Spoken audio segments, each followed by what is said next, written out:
et l'orange. C'était un moment très attendu par les habitants de Draguignan. La clinique Notre-Dame a rouvert ses portes aujourd'hui après 8 mois de travaux. Fortement touchée par les inondations de juin, elle est désormais dotée d'un matériel de haute technologie. Reportage de Francis Mallory et Jean-Paul Berlin.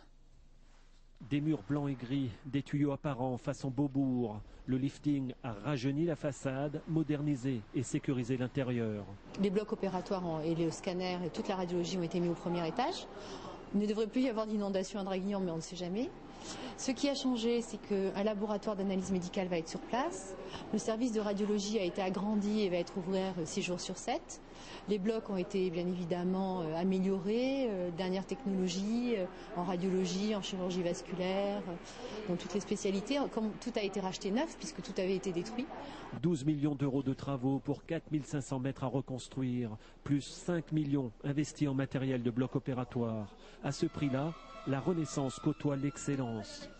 On a du matériel tout nouveau qui va nous permettre de traiter les patients plus rapidement, de pouvoir les faire sortir plus rapidement aussi, et dans un meilleur confort.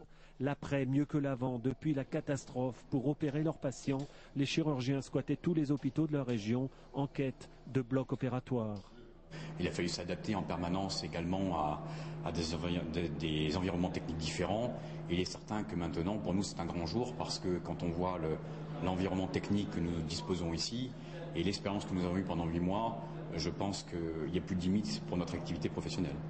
La fermeture de l'établissement pendant plusieurs mois a permis d'installer tout ce qui s'est fait de mieux en la matière.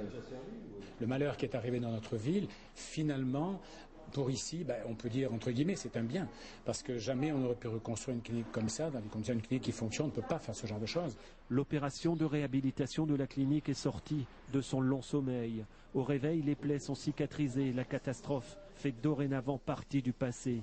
L'établissement s'est protégé et s'est résolument tourné vers le futur. Marseille est la ville de France la moins accessible.